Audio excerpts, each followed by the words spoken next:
श्री स्वामी समर्थ. देवघर हा आपल्या घराचा आत्मा असतो आणि आज मी तुमच्यासोबत देवघर कसे असावे, ते कोणत्या दिशेला असावे आणि कोणकोणते देव असावेत याविषयीची माहिती देणार आहे. देवघराच्या वरती सगळ्यात वरती आहे श्री स्वामी समर्थ लिहिलेलं, त्यानंतर आहे श्री शिवाय नमस्तुभ्यम आणि एक महत्त्वाचा शब्द जो मला अत्यंत प्रिय आहे, भिवू नकोस मी तुझ्या पाठीशी आहे, हे वरती लिहिलेलं आहे.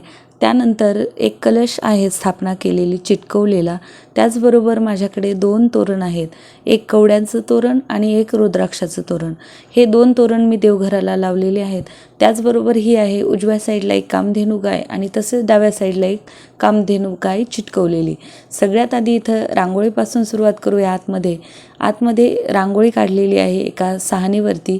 त्याचबरोबर माझ्या डाव्या साईडला घंटा आहे, मंगल कलश स्थापन केलेला आहे आणि 2 गजलक्ष्मी 11 गोमती चक्रांसोबत स्थापन केलेले आहेत.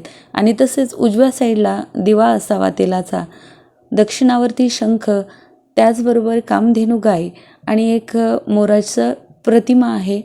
आणि जी डब्बी दिसते त्यामध्ये मी नैवेद्य देवाला ठेवत असते. आणि जे खाली दिसत आहे ते यंत्र आहेत, श्रीयंत्र, कुबेर यंत्र, रुद्रयंत्र. त्याचबरोबर 11 ते 7 कवड्या आपण देवघरामध्ये स्थापन करतो. 7 कवड्या आहेत. लक्ष्मी खालच्या श्रीयंत्राजवळ आहे, कुबेर देवता श्रीयंत्राजवळ ठेवलेले आहेत. आणि वरची सगळ्यात पायरी तुम्हाला सांगते. वरच्या पायरीवरती मोहटादेवीचं चित्र आहे. त्याचबरोबर सत्यनारायणाचा फोटो, माता लक्ष्मीचा फोटो, ग्रामदेवतेचा, अन्नपूर्णेचा, सूर्य, त्याचबरोबर मुख्य स्थानी आहेत स्वामी महाराज, विठ्ठल रुक्मिणी, महाविष्णूंची प्रतिमा आहे आणि खंडोबाची प्रतिमा आहे. आणि इकडच्या उजव्या साईडला श्री स्वामी समर्थ, त्याचबरोबर रामदरबार ठेवलेला आहे. ही झाली वरची पायरी. आता त्यानंतर जी आहे 2 नंबरची पायरी, तिच्यावरती ठेवलेलं आहे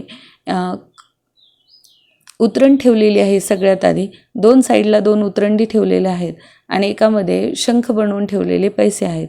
त्याचबरोबर साई यंत्र आहे, बाळकृष्णाची मूर्ती आहे आणि मध्यभागी आहे गणपती बाप्पाची मूर्ती. त्याचबरोबर माझ्या देवघरामध्ये 3 टाक आहेत, एक कुलदेवतेचा, भैरोबाचा आणि खंडोबाचा. हे 3 टाक मी अशा पद्धतीनं मधल्या पायरीवरती ठेवलेले आहेत. आणि सगळ्यात डावीकडून मधल्या पायरीवरती आहे महादेवाची पिंड, कारण तिकडून कोणताही देव नसावा म्हणून आपल्या डाव्या साईडला महादेवाची पिंड आहे. आणि सगळ्यात खाली जे मी तुम्हाला आधीच सांगितलं होतं की उजव्या साईडला दिवा, मोराची प्रतिमा, कामधेनू गाय आणि एका कलशामध्ये मी काय करत असते, तुळशीची पानं एकत्र करून ठेवत असते. आणि जे यंत्र आहेत देवघरामध्ये, सूर्ययंत्र, मंगलयंत्र, जे आपल्याला महत्त्वाचे आहेत, जे मी ठेवलेले आहेत माझ्या देवघरामध्ये ते यंत्र. त्याचबरोबर सगळ्यात खालच्या पायरीवरती आहे लक्ष्मीकुंचन ठेवलेलं आहे. लक्ष्मीकुंचनची सेवा अत्यंत प्रभावी असते म्हणून ते लक्ष्मी कुबेर यांच्यासोबत त्यांची स्थापना केलेली आहे. अशा पद्धतीनं हे माझं देवघर आहे. आणि देवघर शक्यतो ईशान्य कोपऱ्याचं असावं, देवघरामध्ये स्वच्छता असावी. देवघर हा आपल्या घरातला सगळ्यात पवित्र स्थान असतं, त्यामुळे ते देवघर आपलं ईशान्य कोपऱ्यामध्येच असावं असं माझं म्हणणं आहे. आणि माझं देवघर हे एका कपाटावरती ठेवलेलं आहे, म्हणजे मला लहान मुलांना तिथं जाता येऊ नये, तिथे त्यांचा हात लागू नये, यामुळे मी ही काळजी घेतलेली आहे. देवघर थोडं उंचावर असेल तर अत्यंत चांगलं असं माझं म्हणणं आहे, कारण देवघरामध्ये आपण जेव्हा पूजा करतो त्याआधी कोणी आपल्या वस्तूंना इकडे तिकडे ठेवू नये, लहान मुलांचा हात तिथे लागू नये, म्हणून मी ही काळजी घेतलेली आहे. म्हणून माझं देवघर हे थोडं उंचावरती आहे आणि मला माझं देवघर अत्यंत आवडतं.